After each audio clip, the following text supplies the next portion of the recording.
Ya kita tahu kita sebagai manusia tadi kita sudah mendengar firman Tuhan, setiap orang punya masalah. Dan justru dengan masalah-masalah itulah kita semua bisa dibuat makin dekat kepada Tuhan. Dengan masalah-masalah itulah kita tuh tahu bagaimana Tuhan itu hebat, ya, dan kita senantiasa memerlukan pertolongan Tuhan. Ya, dan Bapak Ibu sekalian, saya melihat banyak wajah-wajah yang lama, tapi wajah-wajah yang baru juga banyak di sini. Kita syukur semuanya. Dan ya tadi suasana juga sudah lebih baik, musik juga sudah lebih enak semuanya. Ya terima kasih Pak Alex yang sudah memfasilitasi semuanya. Ya ada TV semuanya, semua rapi. Ya, nah Bapak Ibu sekalian, pada hari ini kita akan mempelajari firman Tuhan juga. Ya tentunya karena kita di doa puasa, kita akan merefleksikan diri kita bahwa setiap orang itu punya masalah. Ya, baik orang pintar, orang berpendidikan, orang kaya, miskin, semuanya punya masalah. Dan saya mau tanya dulu, siapakah di sini yang datang dengan punya permasalahan? Boleh angkat tangan yang datang dengan punya masalah. Ya, semuanya punya masalah ya. Ya justru itu. Semuanya punya masalah. Dan Bapak Ibu sekalian, sudah berapa kali datang ke tempat ini? Sudah, saya lihat mungkin ada yang berapa kali ya yang pernah datang ke tempat ini. Yang lebih dari 3 kali ada? Udah lebih dari 3 kali datang ke sini. Ya saya rasa banyak yang mungkin lebih datang dari 3 kali. Nah Bapak Ibu sekalian, saya sebagai manusia, meskipun orang bilang pendeta gitu ya, tapi kalau buat saya pendeta itu sebetulnya hanya sekedar jabatan, ya, supaya kita diakui oleh pemerintah bahwa kita itu tidak gelap gitu. Tetapi sebetulnya kita sama, ya, kita sama. Dan semua orang punya masalah, ya, baik orang kaya, orang miskin, ya, orang berpendidikan, tidak berpendidikan, ya, semuanya orang yang, ya, semua orang punya masalah. Nah Bapak Ibu sekalian, siapa yang pernah merasa kecewa dengan permasalahan yang kita hadapi? Pernah nggak kita sebetulnya merasa, aduh kenapa ya? Saya mungkin kalau doa puasa, saya sudah doa puasa, sudah 3 kali datang, atau mungkin saya sudah 5 kali datang ke sini, tapi persoalan saya tetap aja kayak begitu, nggak selesai. Ya, mungkin ya kalau ibu-ibu mungkin ada, saya nggak tahu persoalan dalam keluarga. Ya, mungkin anak saya sudah doakan buat anak saya supaya bisa lepas dari tergantungan obat, tapi sampai sekarang belum juga. Ya, atau mungkin ada yang berdoa, ibu-ibu yang berdoa supaya suaminya yang sudah pulang salah alamat gitu ya, nggak pulang ke rumahnya, sudah sekian lama berdoa tapi kok nggak pulang-pulang juga. Ada yang berdoa mungkin bisnis, kalau yang punya usaha sudah memikirkan juga, kenapa ya kok usaha saya nggak pernah naik, selalu gagal terus. Anak saya mau cari kerjaan nggak dapat kerjaan sampai sekarang padahal sudah lulus. Nah, siapa ada pernah yang kecewa dengan Tuhan dengan seperti itu? Mungkin coba angkat, kita ngaku aja nggak apa-apa ya. Kita bisa ngaku aja di tempat ini, karena ini kan bukan, ya kalau saya bilang di gereja mungkin orang lebih agak formal, tapi kalau di sini boleh mungkin agak bebas gitu. Ya saya pun pernah ngalamin persoalan begitu. Kita nggak usah munafik, kita nggak usah takabur. Seringkali kita kecewa sama Tuhan, betul kan? Kok doa saya nggak dijawab-jawab? Kok saya udah sampai lakukan semua hal, ya, dari apa yang saya dengar dari firman Tuhan, saya sudah lakukan semua, tapi kok masih aja kayak begitu. Nah Bapak Ibu sekalian, saya melihat, saya punya beberapa teman juga yang sebetulnya dari kecil sampai, ya, karena teman-teman saya usia sudah cukup ada juga, ya, tapi penuh dengan kekecewaan dalam hidupnya. Padahal dia anak Tuhan juga. Contoh sederhana saja. Saya punya teman satu pintar, pintar banget, dari SD, SMP, SMA, universitas, semua lulus dengan nilai sangat baik. Ya mungkin A semua lah gitu. Memang jago banget, pintar banget. Tapi kalau dilihat dalam kehidupannya saat ini kita ketemu, dia hidup dalam keadaan yang secara ekonomi kurang baik. Padahal dia ngajar, dia dosen dan sebagainya. Ya, memang dosen di Indonesia mungkin tidak, gajinya tidak sebesar seperti kalau di Australia. Di Australia jadi dosen udah gajinya besar banget. Di Indonesia tidak. Ya. Nah, saya tidak tahu bagaimana dia kehidupan dia. Secara ekonomi dia kurang berhasil. Dan kemudian secara kekeluargaan juga kurang berhasil. Kenapa? Karena sampai sekarang istri aja nggak dapat. Padahal mungkin di sini mikir, coba ketemu gua gitu. Ini orangnya baik di dalam Tuhan, pintar, tetapi nggak ngerti kenapa sampai sekarang nggak bisa punya istri. Nah, dia selalu katakan begini, saya heran juga kalau setiap kali saya ketemu, setelah dekat ternyata dia beda agama. Jadi karena dia taat kepada Tuhan, nggak pernah married sampai sekarang. Nah, Bapak Ibu sekalian, kadang-kadang kalau kita melihat begitu kita mikir, oh Tuhan kok begitu banget gitu ya. Apakah Tuhan membeda-bedakan manusia satu dengan yang lainnya? Nah, kalau mari kita sama-sama kita baca, kita pelajari. Kita juga harus kenal siapa Tuhan kita. Ya, kita sama-sama pelajari bagaimana Tuhan kita. Nah, Bapak Ibu sekalian, saya ingin kita sama-sama untuk mengingat kembali akan suatu cerita di dalam Alkitab mengenai perempuan Samaria yang ketemu Tuhan di pinggir sumur. Ya, saya yakin banyak yang mungkin sudah tahu ceritanya dan kita akan nanti pelajari sama-sama, kita baca lagi sama-sama, dan kita akan coba ambil manfaatnya dari ini semua. Ya, nah itu ada di dalam Yohanes 4. Nah, kita akan baca yang pertama adalah Yohanes 4 ayat yang ke-5 sampai 9. Ya. Yohanes 4 ayat 5 sampai 9 dulu kita baca. Ya, ya, oke, 5 sampai 9. Firman Tuhan katakan begini, ini langsung satu-satu aja. Kalau nggak bisa baca nanti ya, apa-apa nanti kita step by step aja, pelan-pelan aja. Kita di sini nggak dikejar waktu ya. Ya, yang pasal Yohanes 4 ayat 5 dulu, ya kita baca dulu. Ya. Bisa Pak? Nah, sabar-sabar aja ya. Ya. Ya. Yohanes 4 Pak. Yohanes 4 ayat 5 Pak. Kebalik ini Yohanes 4 ayat yang ke-5 ya. Klik muncul. Nah, oke. Ya. Nah, firman Tuhan katakan begini. Maka sampailah ia ke sebuah kota di Samaria yang bernama Sikar, dekat tanah yang diberikan Yakub dulu kepada anaknya Yusuf. Ya, ke-6. Nah, di situ terdapat sumur Yakub. Yesus sangat letih oleh perjalanan, karena itu ia duduk di pinggir sumur itu. Hari kira-kira pukul 12. Ya. Maka datanglah seorang perempuan Samaria hendak menimba air. Kata Yesus kepadanya, berilah aku minum. Ya, 8. Sebab murid-muridnya telah pergi ke kota membeli makanan. Ya, 9. Maka kata perempuan Samaria itu kepadanya, masakan engkau seorang Yahudi minta minum kepadaku seorang Samaria? Sebab orang Yahudi tidak bergaul dengan orang Samaria. Oke, baik, sampai situ dulu. Ya, Bapak Ibu sekalian, kita tahu bahwa orang Yahudi dengan orang Samaria itu tidak bisa jadi satu. Karena orang Samaria itu dianggap sebagai orang yang derajatnya di bawah daripada orang Yahudi.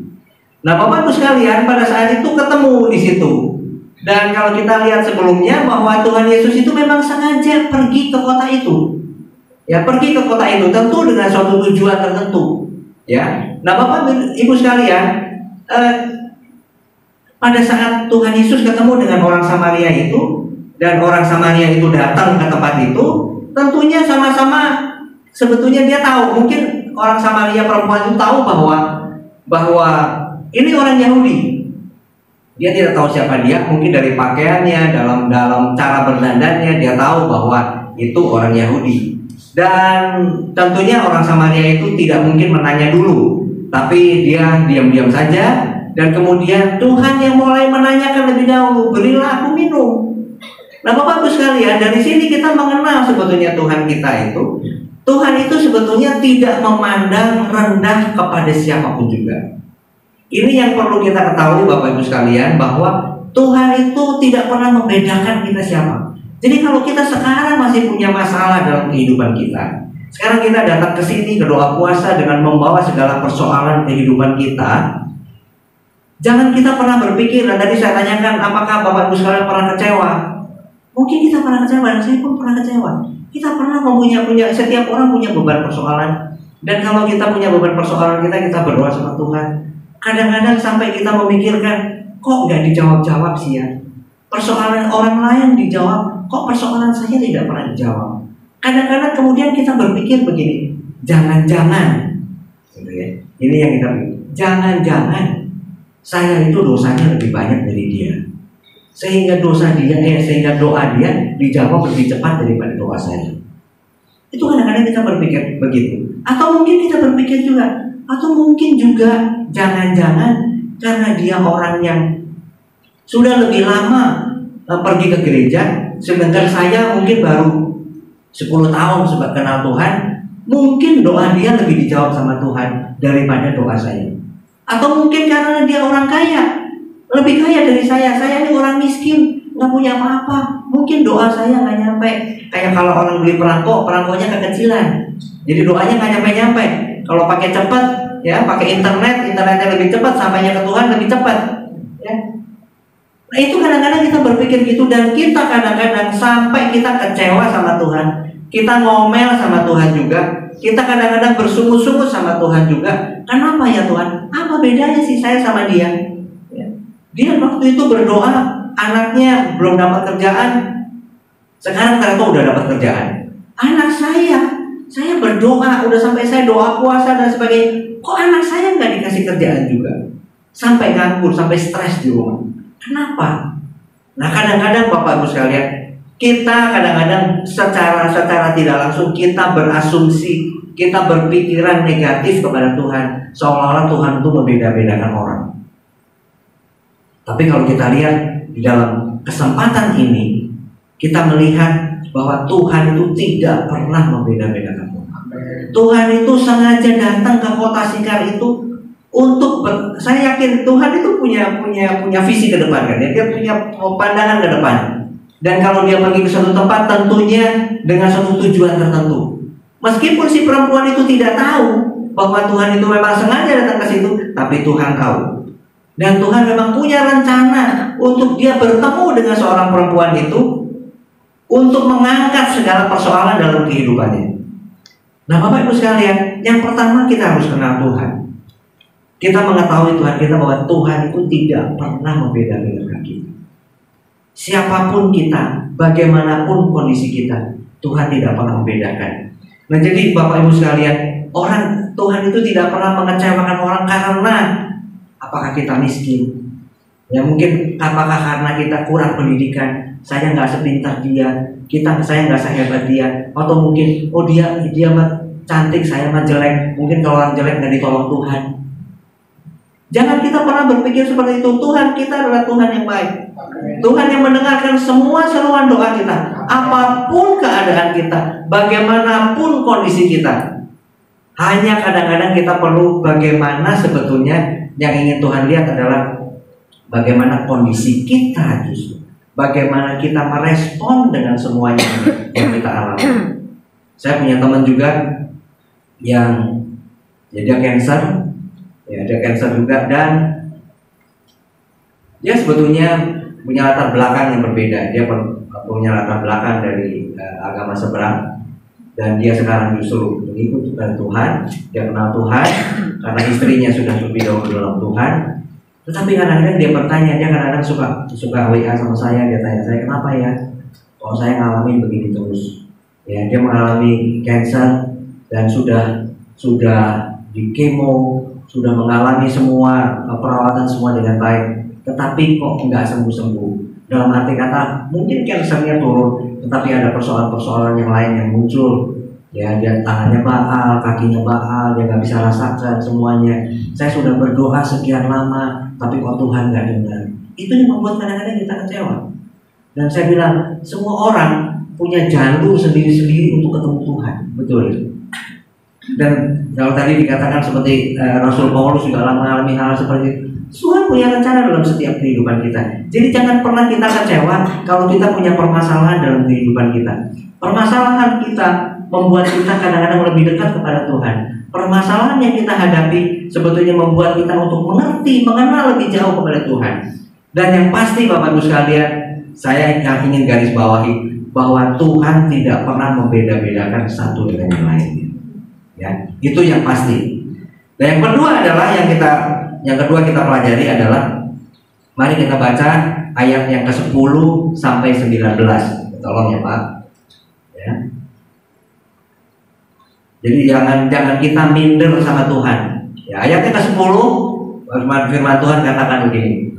Ini pembicaraan berikutnya. Jawab Yesus kepadanya, "Jikalau engkau tahu tentang karunia Allah dan siapakah Dia yang berkata kepadamu, berilah aku minum, niscaya engkau telah meminta kepadanya dan Ia telah memberikan kepadamu air hidup." Jadi Tuhan udah ngomong nih sebetulnya, ya. Sudah mulai buka pembicaraan. Kata perempuan itu kepadanya, "Tuhan, engkau tidak punya timba dan sumur ini amat dalam. Dari manakah engkau memperoleh air hidup itu?" Ya, 12. "Adakah engkau lebih besar dari bapa kami Yakub yang memberikan sumur itu kepada kami dan yang telah minum sendiri dari dalamnya, ia serta anak-anaknya dan ternaknya?" Bapak Ibu sekalian, ini kadang-kadang begini nih sikap kita. Ya. Saya ingin gambarkan begini. Ketika Tuhan ada di situ, Tuhan katakan, "Aku bisa memberi kamu air." Orang kadang-kadang, perempuan itu juga tanya, seolah-olah gampangnya dia tanya begini, "Siapa elu sih?" Ya kan? "Siapa elu? Mau ngasih air minum? Kamu nggak punya timba aja nggak punya. Kamu nggak punya alat. Kamu tahu nggak sih? Ini sumurnya dalam banget. Kamu nggak punya apa-apa. Bagaimana kamu mau ngasih saya minum? Apa kamu lebih hebat?" Soalnya kan gitu kalau dibilang bahasa sehari-hari. Apakah kamu lebih hebat dari Yakub? Yakub itu yang bikin sumur ini. Kita udah minum dari dulu air ini. Sehat-sehat aja tuh. Bapak Ibu sekalian, ini kadang-kadang kalau kita punya masalah dan Tuhan mencoba untuk tolong, kadang-kadang kita itu meremehkan akan pertolongan Tuhan. Ya. Ini yang kadang-kadang tidak kita sadari. Kadang-kadang kita meremehkan Tuhan, sehingga kita menganggap Tuhan bisa apa sih? Sehingga kita tidak pernah mau berdoa kepada Tuhan dengan sungguh-sungguh. Kadang-kadang kita mengandalkan orang lain, kita mengandalkan pertolongan dari tempat lain. Kita tidak mau mengandalkan kepada Tuhan. Nah, lanjut. Ya, lanjut. Ayat 13. Jawab Yesus kepadanya, "Barang siapa minum air ini, ia akan haus lagi." Jadi katakan Tuhan katakan begini, ini sumur nih ya, sumur. Kalau kamu minum air ini, sebentar lagi setelah kamu minum, kamu haus lagi. Ya. Sebetulnya Tuhan katakan apa? Saya sebetulnya bisa memberikan kamu lebih. Tapi orang banyak nggak ngeh. Banyak orang tidak menyadari. Banyak orang tidak mengakui bahwa Tuhan itu lebih hebat. Ketika Tuhan katakan gini, "Tapi barang siapa minum air yang akan kuberikan kepadanya, ia tidak akan haus untuk selama-lamanya. Sebaliknya air yang akan kuberikan kepadanya akan menjadi air di dalam dirinya dan terus-menerus memancar sampai kepada hidup yang kekal." Ya, nah lanjut. Kata perempuan itu kepadanya, "Tuhan, berikanlah aku air itu supaya aku tidak haus dan tidak usah datang lagi ke sini untuk nimba air." Bapak Ibu sekalian, ini sebetulnya saya bacanya agak soft, ya, agak lembut, ya. Tapi sebetulnya begini. Kalau kita bisa membayangkan keadaan di situ, dan si perempuan itu meragukan akan kemampuan Tuhan, ya. Coba yang ke sebelumnya Pak tadi, yang ke-15 Pak. Nah, perempuan itu mengatakan gini sebetulnya, "Kalau memang kamu hebat, coba berikan air itu, coba ambil air itu kasihkan ke aku. supaya saya nggak haus lagi. Ya. Supaya saya nggak usah datang ke sini, saya nggak usah nimba air. Kata-kata itu sebetulnya agak kasar sebetulnya. Ya. Kata-kata itu agak meremehkan kepada Tuhan, agak seperti menantang Tuhan. Kalau kita baca, ya, jadi orang itu sudah dalam posisi, perempuan itu sudah dalam posisi tidak percaya akan hebatnya Tuhan. Ditanya kamu bisa nimba air dari mana? Memang pengertiannya beda. Yang dimaksud Tuhan secara rohani, yang dia minta secara jasmani. Tetapi kemudian orang itu seolah-olah perempuan itu mengatakan, coba kalau memang kamu bisa memberikan air itu, kasih saya. Coba saya mau tahu, apakah benar saya nggak haus lagi kalau kamu kasih air yang dari kamu, supaya saya juga supaya nggak usah datang ke sini lagi nimba air. Itu kan kata-kata itu sebetulnya agak memojokkan Tuhan, meremehkan Tuhan, menganggap Tuhan itu, kamu bohong gak sih? Bapak Ibu sekalian, yang berikutnya 16, kata Yesus kepadanya, pergilah, panggillah suamimu dan datang ke sini. Bapak Ibu sekalian, kalau kita lihat ayat sebelumnya dengan ayat ini, kan kelihatannya nggak nyambung, tidak nyambung. Tapi sebetulnya Tuhan ingin mengatakan di situ bahwa kasarnya begini. Kalau mungkin kalau kita sebagai manusia ya, ini Tuhan seolah berpikir gini, ini perempuan satu, udah kamu itu sebetulnya lebih rendah dari saya statusnya. Saya datang ke sini punya tujuan yang baik. Saya kasih tahu bahwa saya itu bisa memberikan kepada kamu air yang lebih baik kepada kamu. Tapi kok kamu melecehkan, merendahkan saya, nggak percaya sama saya. Terus kemudian Tuhan secara agak mungkin provokatif, Tuhan mungkin coba panggil suamimu. Padahal Tuhan tahu siapa riwayat hidupnya itu perempuan, Tuhan sudah tahu. Tapi Tuhan sengaja membuat supaya perempuan itu shock. Ya, itu yang kadang-kadang kita harus dibikin shock juga, kita harus dibikin kejutan juga sama Tuhan, untuk kita dalam kehidupan kita mau bisa mengakui Tuhan. Kalau enggak, kita akan senantiasa meremehkan Tuhan. Yang 17, ya, kata perempuan itu, aku tidak mempunyai suami. Lalu kata Yesus kepadanya, tepat katamu, bahwa engkau tidak punya suami. 18, sebab engkau sudah mempunyai 5 suami, dan yang ada sekarang padamu bukanlah suamimu. Dalam hal ini engkau berkata benar. 19, kata perempuan itu kepadanya, Tuhan, nyata sekarang kepadaku bahwa engkau seorang nabi. Istilahnya ini, kalau sudah digempos, ya, sudah digenjot, Tuhan katakan, gua tuh tahu siapa lu. Apa gitu ya kan? Saya itu tahu siapa kamu. Jangan sok tahu, jangan sok hebat, jangan suka merendahkan orang. Saya itu tahu siapa kamu. Nah, Bapak Ibu sekalian, saat ini kita juga sebetulnya harus kita ngomong, harus kita mengaku, Tuhan itu tahu siapa kita. Tahu. Tuhan itu tahu siapa kita. Jangan kadang-kadang kita mengeraskan hati kita pakai pikiran kita sendiri untuk memecahkan semua persoalan kita. Itu yang membuat kadang-kadang kita gagal dalam mengatasi persoalan dalam kehidupan kita. Nah, Bapak Ibu sekalian, perempuan ini datang dalam kondisi yang gagal. Ya, kalau kita melihat orang yang punya 5 suami, itu orang yang gagal atau tidak? Gagal. Nah, Bapak Ibu sekalian, menurut Bapak Ibu sekalian, nanti kita akan sama-sama pelajari, perempuan ini sebetulnya kredibilitasnya baik atau tidak? Enggak ya. Banyak orang berpikiran orang ini berkredibilitas tidak baik. Karena masalahnya begini, dia udah punya 5 suami, ya kan? Orang yang punya 5 suami, padahal ini nggak dijelasin di sini kenapanya sampai dia punya 5 suami, ya? Nggak ada yang jelasin, ya. Nah, apakah kemungkinan bahwa perempuan ini Dia nikah baru 3 bulan suaminya mati. Nikah kedua setahun mati.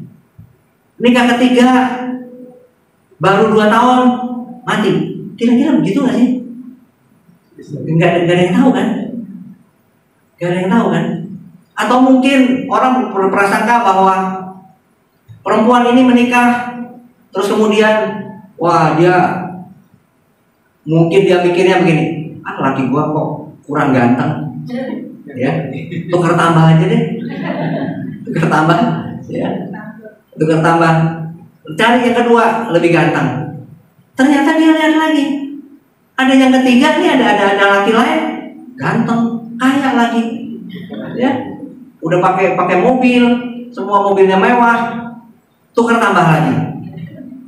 Lalu lihat lagi yang keempat, ternyata dia ganteng, dia baik, ya kan, dia punya mobil, rumahnya gede lagi, tukar tambah lagi. Kira-kira apakah seperti itu atau tidak? Nggak ada orang tahu, betul ya? Sampai dia punya 5 itu nggak ada yang tahu. Dan katakanlah sampai sekarang dia punya pacar lagi, ya kan, soalnya gitu kan, saya tahu kamu tinggal sama lagi tapi bukan suamimu kan, gitu kan. Yang keenam siapa juga kita nggak ada yang tahu kan. Nah kemudian begini Bapak Ibu sekalian, kita akan bandingkan satu lagi. Ada suatu tafsiran juga bahwa justru wanita ini bukan wanita yang kemudian tidak punya akhlak, bukan. Ada tafsiran yang mengatakan bahwa justru wanita ini adalah wanita yang patut kita simpati kepada dia. Ya, ada 2 versi. Ya, ada 2 versi. Ini masih jam segini nggak ngantuk ya. Ya, semoga nggak ngantuk. Ya. Ada versi yang mengatakan begini. Kalau kita melihat dari zaman dulu dalam semua budaya dan adat istiadat orang Yahudi dan orang Samaria juga, ada kemungkinan bahwa perempuan ini justru diceraikan. Sebab tidak mudah seorang wanita menceraikan atau minta cerai kepada suami, nggak mudah. Ya ini saya sedang menangani kasus juga. Ya ada kenalan juga. Ya hubungan udah punya anak 2, saya kadang-kadang suka heran nih.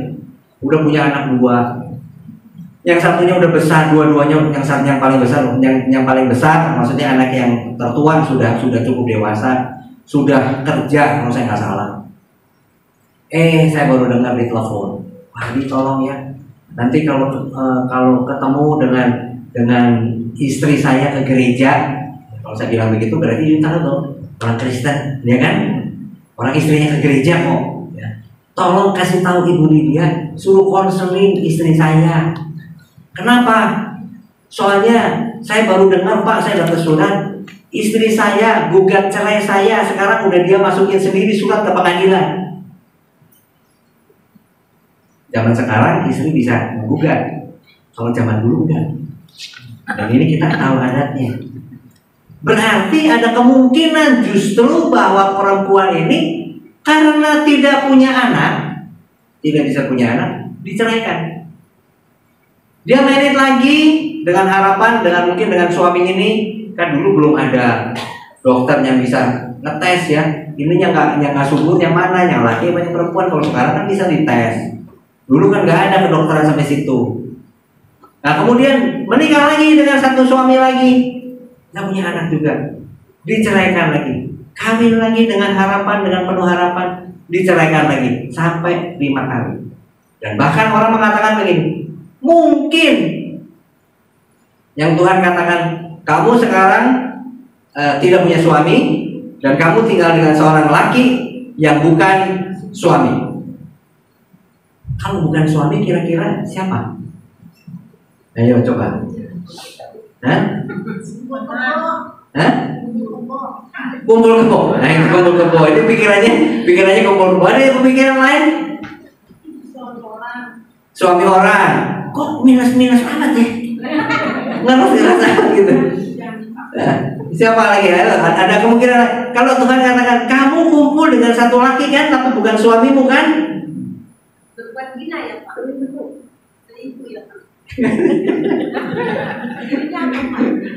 Saya juga.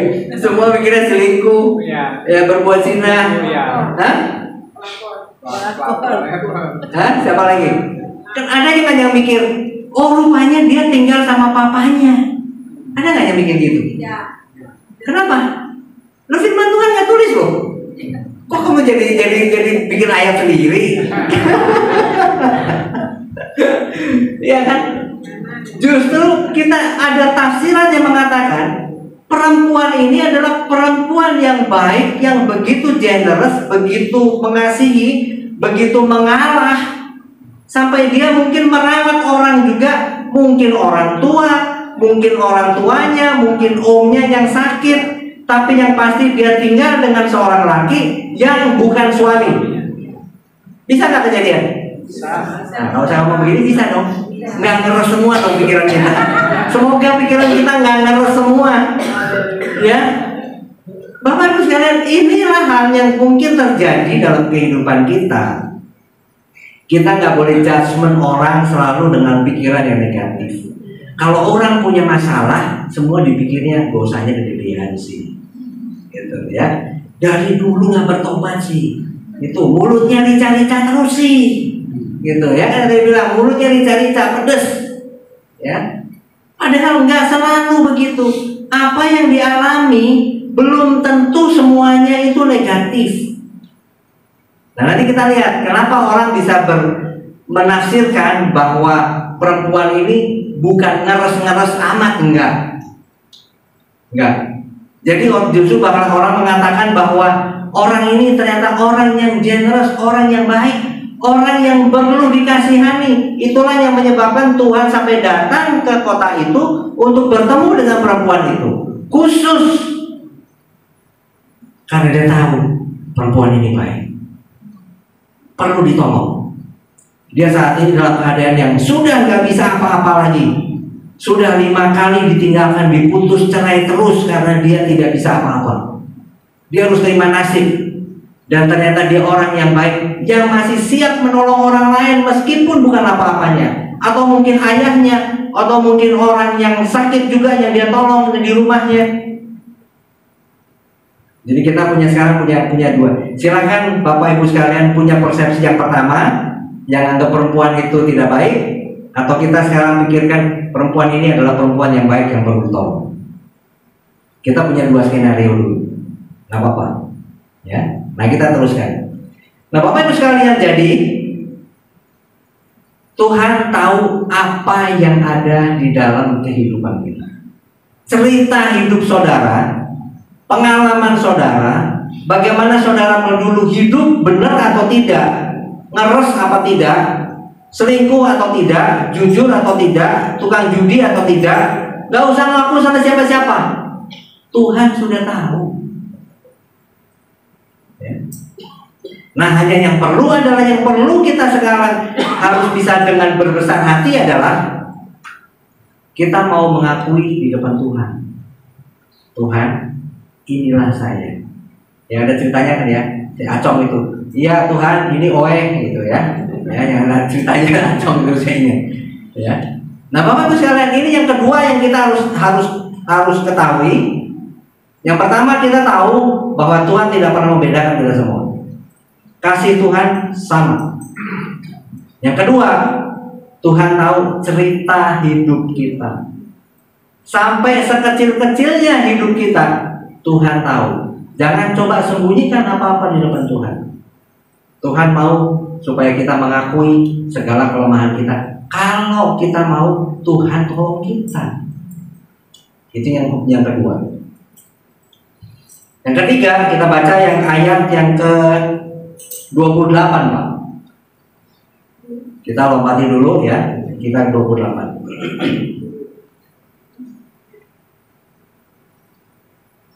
Nah, setelah semuanya selesai, pembicaraan itu selesai, dan dia bisa menerima semuanya, perempuan itu, kalau nggak kita bacanya apa nggak apa-apa, kita punya banyak waktu Pak, 20 aja dulu Pak, 20 Pak, 20 Pak, supaya kita, Bapak Ibu sekalian mungkin udah lama kan nggak baca ini ya, ya mungkin lupa ingat gitu ya.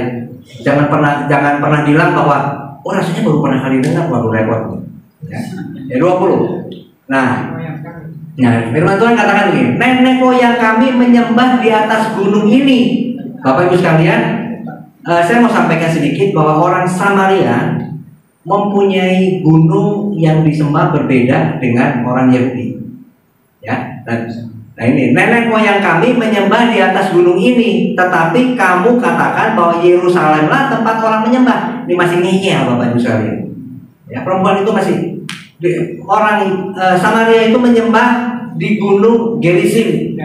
Ya, sedangkan kalau yang orang Yahudi di Yerusalem. Ya, dia masih ngotot, masih ngeyel. Nenek moyang saya itu diajarin nyembahnya di sini. Ya. Bukan di kamu, tapi kamu ngajar di Yerusalem. Ya, ini masing-masing ngeyel, Tuhan 21. Ya, kata Yesus kepadanya, percayalah kepadaku, hai perempuan. Saatnya akan tiba bahwa kamu akan menyembah Bapa bukan di gunung ini dan bukan juga di Yerusalem. Itu ya, Tuhan kasih pengertian 22. Kamu menyembah apa yang tidak kamu kenal.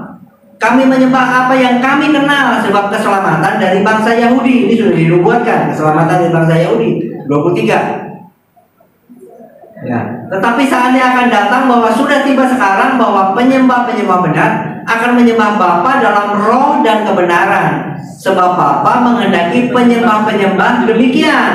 Ya, 24. Allah itu roh dan barang siapa menyembah Dia harus menyembah dalam roh dan kebenaran. Ini penting ya, roh dan kebenaran, bukan yang tidak benar, dan kebenaran. Ya, jadi Tuhan lihat kebenaran yang ada di dalam kita ya. 25. Jawab perempuan itu kepadanya, aku tahu bahwa Mesias akan datang, yang disebut juga Kristus. Apabila Ia datang, Ia akan memberitakan segala sesuatu kepada kami. Ya, jadi dia bilang so tahu dia akan ada Mesias datang. Dia tahu, so tahu gitu ya. 26.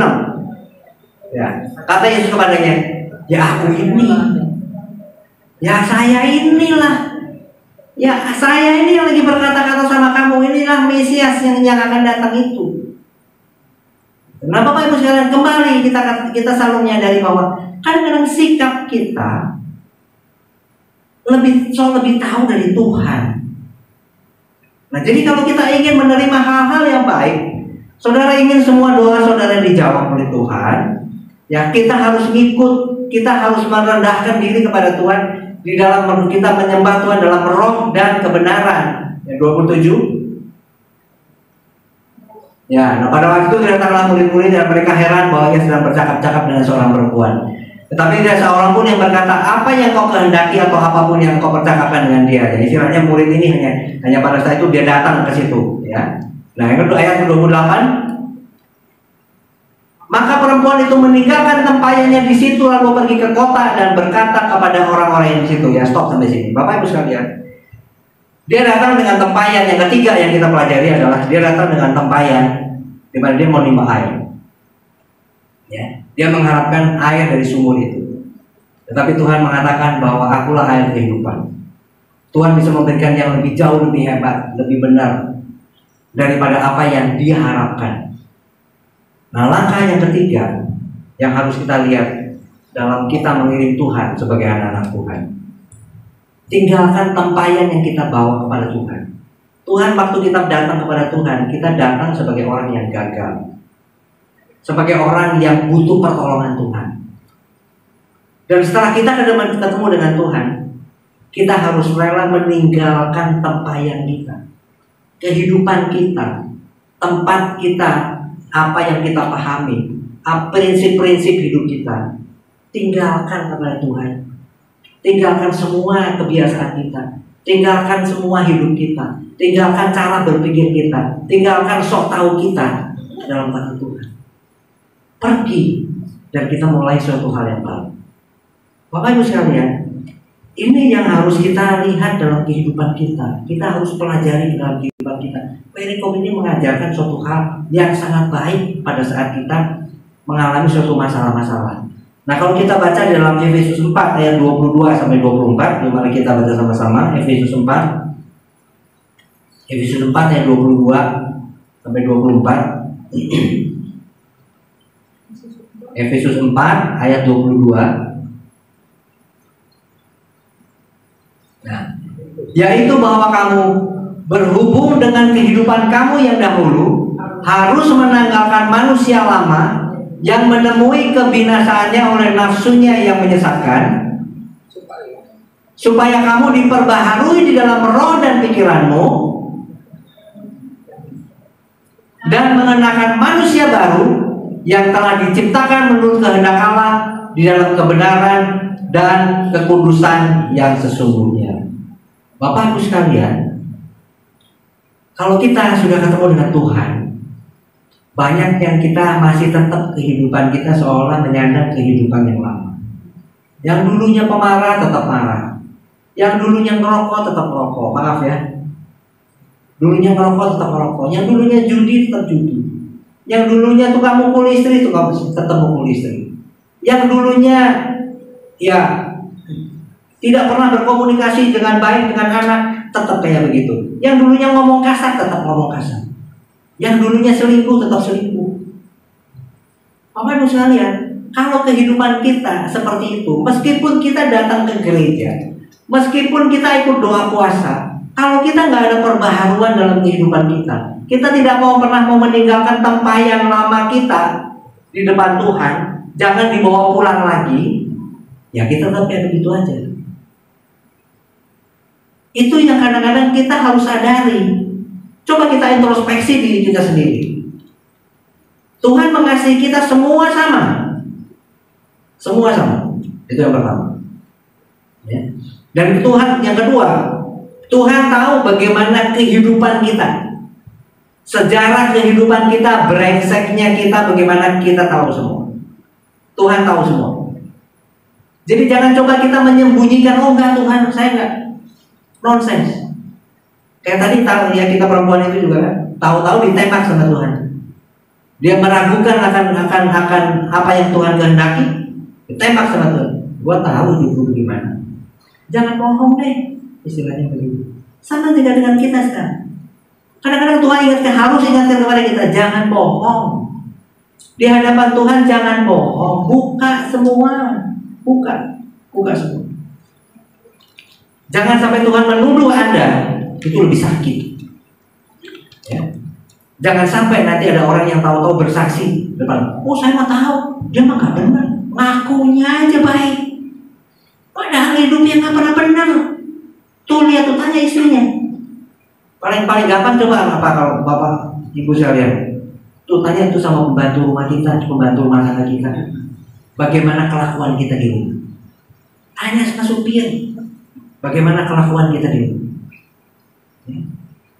Banyak orang yang seolah-olah baik, oh di gereja baik, oh ketemu shalom, oh gimana, oh di gereja, oh luar biasa manisnya luar biasa. Tapi pembantu di rumah nggak dikasih makan. Maaf ya, jangan sampai seperti itu. Jangan sampai seperti itu. Kalau kita sudah diberkati Tuhan, kita harus mengerti bagaimana peran kita dalam hidup. Ya ini cerita lama sih ya, cerita lama. Kemarin saya juga begitu, habis jalan-jalan sama Ibu Lydia, kita sama-sama. Terus kemudian ada tukang pisang di situ, jualan pisang serai kecil, Bapak Ibu sekalian, tukang pisang serai, ya kecil di situ. Berapa Pak? 20.000 nih. Ya udah bayarin. Jangan kita udah kita ketemu tukang pisang, bapak-bapak udah tua, nawar lagi, Pak, oh mahal amat sih. Saya juga punya pisang di rumah, cuma kebetulan belum berbuah nih. Jangan suka gitu, mahal-mahal. Udahlah 10.000 aja. Oh nggak bisa nih, ini mah nggak bisa, ini mah matang di pohon. Udahlah 12.000. Tuh ini naik ke 2.000. Nah jangan kita seperti itu. Ya, kita harus bisa juga berbagi dengan orang, berbaik dengan orang lain. Kemarin juga waktu saya di Kelapa Gading, ya kita di Kelapa Gading di mall. Ada, kalau Bapak mungkin ke Kelapa Gading Mall 3 ya, yang di food court di atas. Itu ada orang yang handicap ya, disable nggak bisa bisu. bisu tuli. Ya, dia jual makanan. Dia jual makanan di situ. Ya, cuman dia pakai tulisan. Ya. Kami yang membuat ini semua adalah tunarungu, ya, penyandang disabilitas tunarungu. Dia jual ada rempeyek, jual apa segala macam begitu. Terus dia kasih contohnya, gitu ya, karena dia nggak bisa ngomong. Gitu. Kemudian, ya kita pikir nggak pengen amat sih yang dijual, nggak pengen amat. Ada jual semprong, ada jual rempeyek, ada jual apa yang dia bisa beli.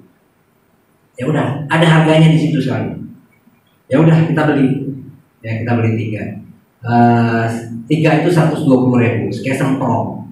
Nanti kalau bapak ibu sekalian pas ke Kelapa Gading, ini bukan ngingetin orang makan ya, ini maaf lagi doa puasa. Tapi ya udah 3 dah, memang paketnya 3. Ya udah 3, 120.000. Ya udah, kita kasih uang 150.000. Dia mau kembalikan, ibu dia bilang, ya udah kita kasih 150.000. Bapak ibu sekalian, kita saya yakin kalau kita memberikan dengan orang-orang yang begitu, Tuhan itu memperhitungkan. Kita nggak akan jadi melarat dengan hasil begitu, kan? Itu janji Tuhan. Tuhan justru akan memberkati orang yang memberkati orang lain. Betul. Nah ini kita harus belajar. Buang tuh kehidupan kita yang lama, kebiasaan kita yang lama, pelitnya yang lama. Banyak orang Kristen pelit. Saya bilang terus. Betul. Yang saudara sepupu kita lebih generous daripada kita. Kita tuh kelihatannya pelit. Padahal Tuhan menjanjikan itu berkat buat kita semua. Ya, saya punya restoran, jadi saya tahu. Ya, punya restoran. Ini Pak Alex juga sana ya, Pak Profesor John pernah kesana juga sama Pak Yogi. Waduh, Bapak Ibu sekalian, kalau kita ngadepin orang Kristen, pelit. Kalau ngasih tip kecil, kalau orang mereka yang pakai ini, yang kelihatannya, yang lakinya, wow, kalau ngasih, bener. Apa Ibu sekalian, jangan begitu. Maluin Tuhan, ya, yang malu bukan kita, Tuhannya. Apalagi sebelum makan dia begini dulu, lama lagi, ngasih tipnya kecil, goceng. Coba bayangkan. Terus kita berdoa sama Tuhan, Tuhan berkati aku. Kira-kira Tuhan bilang apa? Terus pelit tuh. Iya kan? Nah Bapak sekalian, kita harus bisa tanggalkan kehidupan kita yang lama. Jadilah orang yang baru. Setelah kita ketemu Tuhan, jangan begini terus hidupnya. Jadilah orang yang baik. Tadi saya ngobrol-ngobrol bisik-bisik sama Pak Alex. Dulu kita datang ke sini, kalau kita bicara sebelumnya ini, mungkin main keyboard juga nggak enak suaranya. Ini baru beli katanya Pak Alex, ya, baru dibeli kan yang baru. Kita mengucap syukur. Ada orang yang generous, ada orang yang baik hati seperti Pak Alex. Makanya bisnisnya diberkati. Contoh, ya, speaker baru rusak katanya, ngebetulin aja 1,8 juta katanya. Makanya saya bilang di sini Pak Alex bilang. Di sini ya Pak, di sini soalnya tegangan kurang stabil, voltasenya naik turun. Saya bilang kasih voltage regulator, bisa stabilizer, gitu. Supaya kita semua enak. Nah Bapak Ibu sekalian, ini semuanya bisa nyaman karena ada yang memfasilitasi, karena ada anak-anak Tuhan yang Tuhan berikan hati untuk mengurus ini semua. Dan jangan kita pikir begini, oh kalau saya keluar duit segini banyak, nanti bagaimana? Nggak usah pikirin. Tuhan pasti berkati. Ya. Nah itu yang Bapak Ibu sekalian, ini hal ketiga yang kita pelajari dari perempuan Samaria ini. Kenapa Tuhan perlukan datang? Ya. Gampang. Kita ke ayat 29. Yohanes 4 ayat 29. Yohanes 4 ayat 29. Nah, ini bukan Pak, Efesus nih Pak, Yohanes Pak. Beda Pak, Yohanes Pak. Waduh, ini baru hari pertama loh Pak. Puasanya Pak. Soalnya saya bukan apa. Oh, maaf, Ibu. Maaf. Yohanes 4 ayat 29. Belum pernah ketemu, saya belum pernah kenalan. Oh iya. Ya, maaf ya Pak. Maaf Bu. Maaf Bu ya. Yohanes 4:29 ya. Perbaiki. Itu kan orang kan biar gimana pun tidak pernah lepas dari kesalahan. Iya. Gitu ya. Dan saya yakin Tuhan mengampuni. Ya. Ya. Nah, terus perempuan Samaria itu pergi kan, dia balik kan? Ya. Ceritanya gitu kan, lari kan? Terus dia bilang begini, "Mari lihat, di sana ada seorang yang mengatakan kepadaku segala sesuatu yang telah aku perbuat." Istilah ini, dia ngerti semua loh. Ya. Dia ngerti semua apa yang saya perbuat. Mungkinkah dia itu Kristus? Ya, 30. Maka mereka pun pergi keluar kota, lalu datang kepada Yesus. Bapak Ibu sekarang ada 2 message di sini. Yang pertama, orang yang sudah mendengar firman Tuhan harus bisa mengajak orang lain datang kepada Tuhan. Kedua, yang tadi kita konsekuen ya, punya 2 skenario ya perempuan ini. Apakah perempuan itu memang orang yang berkarakter tidak baik sampai punya laki 5, atau orang itu adalah justru orang yang baik, yang banyak menolong orang, dan dia adalah orang yang menjadi korban karena dia selalu diceraikan. Contohnya ya, diceraikan karena dia nggak punya anak, sampai nggak ada yang laki yang mau sama dia, dan akhirnya dia merawat seseorang. Mungkin skenario yang kedua kan begitu. Kira-kira lebih cocok yang mana? Bapak Ibu sekarang kalau saya tanya gini, contohnya ada orang perempuan, saudara tahu, yakin, benar bahwa dia dulu gemuk, ya, pelacur. Terus dia datang ke sama ibu-ibu bapak, sama bapak semua. Terus dia bilang, di sana ada Tuhan, yuk kita datang ke sana yuk. Kira-kira ibu-ibu sekarang ngomong bagaimana? Aku percaya sih ngomong ini. Betul kan? Dari selama hidup gak pernah benar kok. Sekarang lu bilang ada Tuhan, mana percaya sih? Yuk kita ke gereja yuk. Percaya gak kita?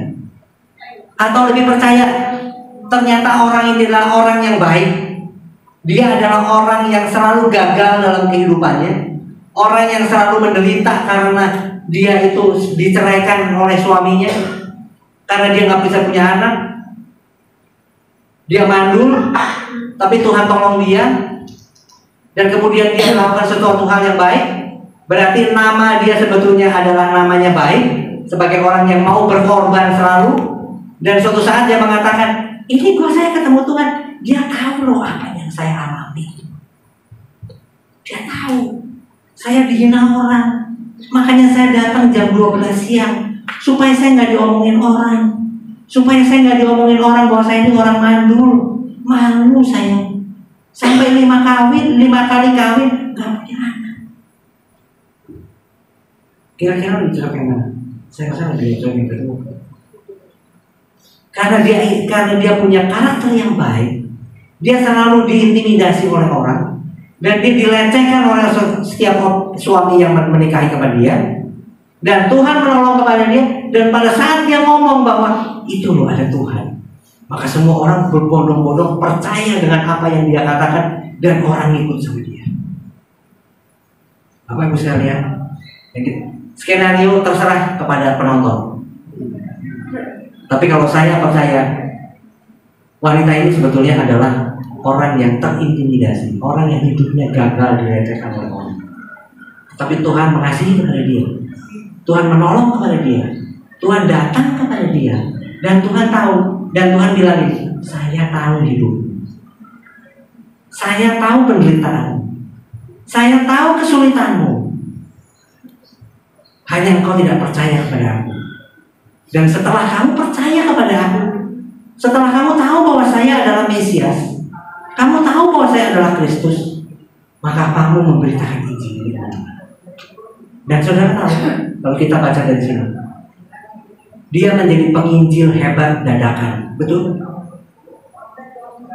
Dia menjadi penginjil hebat yang dadakan bisa membawa sekian banyak orang kepada Tuhan. Karena apa? Karena dia sudah meletakkan tempayan yang lama. Dia menjadi orang yang baru.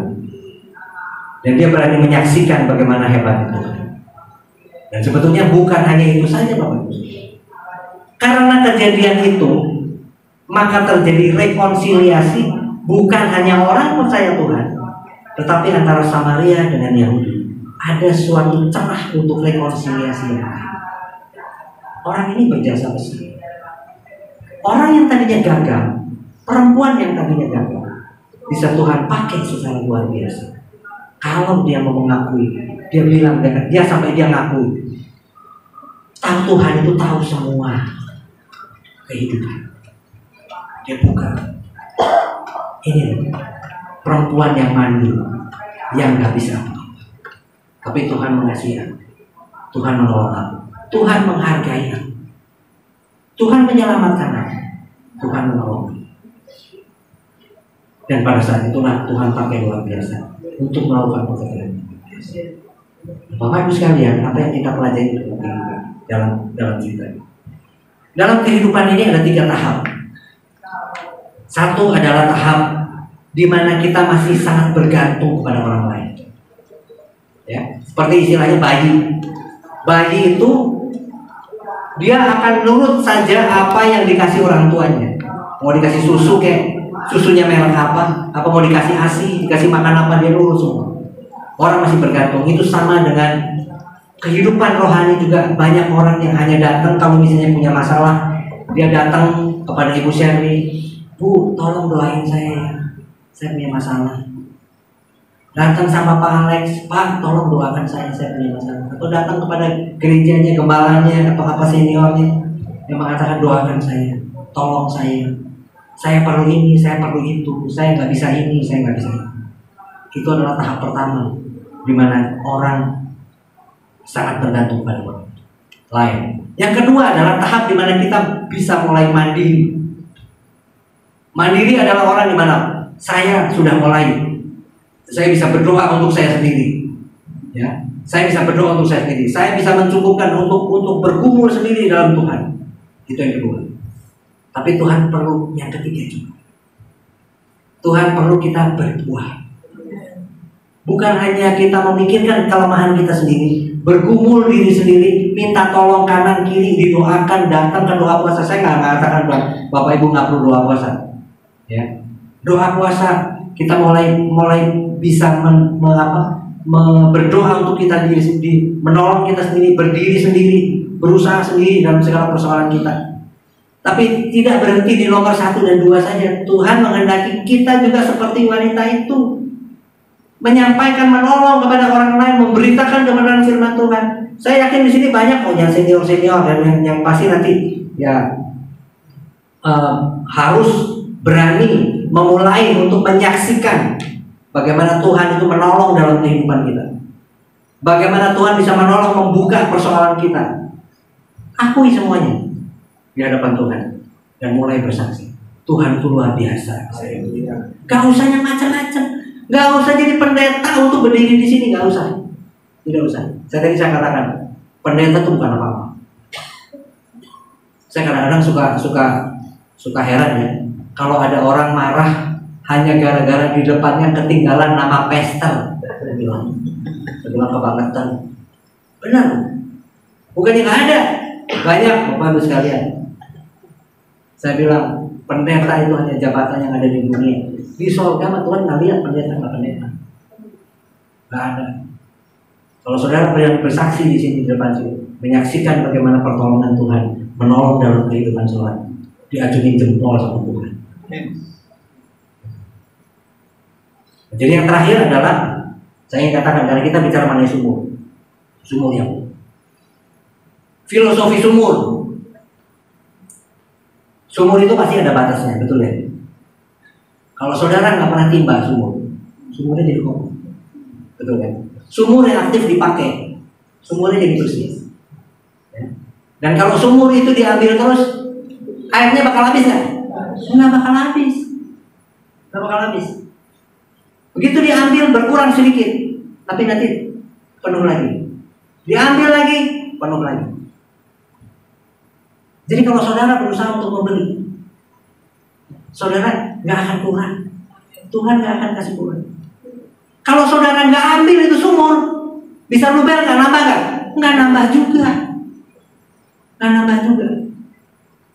Jadi kalau Tuhan berkati kita, Tuhan berkati Bapak Ibu sekalian, cobalah menjadi berkat juga bagi kita. Melalui itu saja, nggak usah macam-macam. Saudara nggak usah begini, saya sekolah. Saya nggak mengatakan nggak perlu sekolah ya. Kalau saudara terbeban untuk saudara mau tahu lebih jauh, sebab rahasia firman Tuhan itu begitu dalam, ya mungkin saudara perlu belajar. Tapi kalau saudara hanya untuk menyaksikan kehendak Tuhan, nggak usah belajar. Sebenarnya, yang penting saudara punya keyakinan. Oh benar, saya tahu Tuhan mengasihi saya. Tuhan nggak beda-bedakan. Saya sama seperti Tuhan. Saya bersyukur Tuhan tidak beda-bedakan saya. Dan kita mau berbagi dengan orang lain. Saya mau menanggalkan kehidupan saya dengan untuk menjadi orang yang baru, ciptaan baru. Maka Tuhan akan menyertai kehidupanmu dan doamu akan dijawab oleh Tuhan. Itu yang saya bisa bagikan Bapak-Bapak sekalian. Kiranya dari perikop ini nanti pelajari lagi. Tuhan mungkin akan berbicara dengan tema yang berbeda. Tapi yang saya pastikan, kita menghadap Tuhan dengan kehidupan kita yang gagal, Tuhan bisa ubahkan menjadi kehidupan yang menjadi berkat bagi banyak orang. Itu yang saya bisa sampaikan. Semoga ini menjadi reminder kehidupan Bapak Ibu sekalian untuk kita bisa menjalani kehidupan ini dengan baik. Jangan mengeluh. Kalau lagi ada persoalan, jangan mengeluh. Karena Tuhan punya rencana dalam setiap kehidupan kita masing-masing. Tapi yang pasti Tuhan tidak pernah memberikan rancangan yang tidak baik bagi kita semua. Mari kita bangkit berdiri. Kita nyanyikan satu lagi. Ajar kami Tuhan. Ajar kami Tuhan.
Tuhan mengasihi kita semua sama. Tidak ada yang lebih tinggi, tidak ada yang lebih rendah. Hanya mungkin bagaimana kita merespons dengan semua yang kita alami. Itu yang Tuhan perlukan. Itu yang Tuhan tunggu dari respons kita. Jangan pernah kecewa dengan Tuhan. Karena Tuhan tidak akan pernah mengecewakan kita. Kalau tanganmu di dada, kita akan berdoa. Bapa di dalam surga, Engkau adalah Allah yang mengasihi kepada kami semua. Kasih-Mu tidak berkesudahan, dan kasih-Mu tidak terukur dalamnya. Engkau sudah mengorbankan diri-Mu Tuhan di kayu salib sebagai bukti bahwa Engkau mengasihi kepada kami semua. Kami percaya Tuhan, di sini tidak ada anak tiri dari Engkau. Semua adalah anak yang Kau kasihi. Tuhan, dengan segala persoalan yang kami hadapi, Bapak, kami tahu bahwa itu akan mendatangkan kebaikan bagi kami semua. Karena melalui itulah kami lebih bersekutu, lebih dekat dengan Engkau. Kami boleh mendekatkan diri kami lebih kepada Engkau. Ajar kami mengerti akan setiap rencana-Mu dalam kehidupan kami, Tuhan. Biarlah kami boleh menyerahkan kehidupan lama kami ke dalam tangan Tuhan. Ampuni Tuhan, apabila pada saat ini kami masih sering tidak mengakui kelemahan kami, padahal Engkau tahu apa yang ada di dalam kehidupan kami. Ampuni Tuhan, pada saat ini kami mengaku di hadapan-Mu, Bapa, segala keburukan kami, segala kelemahan kami, hal-hal yang tidak baik yang mendukakan Engkau, Tuhan. Ampuni kami. Ajar kami, Tuhan, untuk boleh mengasihi Engkau lebih lagi, lebih mengasihi sesama kami, Tuhan. Biarlah kami, kehidupan kami boleh memuliakan akan nama Tuhan. Terima kasih, Bapak. Dan biarlah kami punya persekutuan kehidupan, persekutuan kami, hidup kami bersekutu lebih akrab dengan Tuhan. Terima kasih, Bapak, pada saat dimana Anda semua ada di tempat retret ini, di tempat yang menyendiri, dengan doa dan puasa, bersekutulah dengan Tuhan. Cari wajah Tuhan, cari waktu dengan Tuhan. Akui segala kelemahanmu, akui segala kesalahanmu, dan saya percaya Tuhan menjawab doa. Di dalam nama Tuhan Yesus Kristus kami sudah berdoa, mengucap syukur. Haleluya, amin. Tuhan berkati. Puji Tuhan, silakan kembali Bapak Ibu Saudara. Terima kasih, kita sudah diberkati oleh firman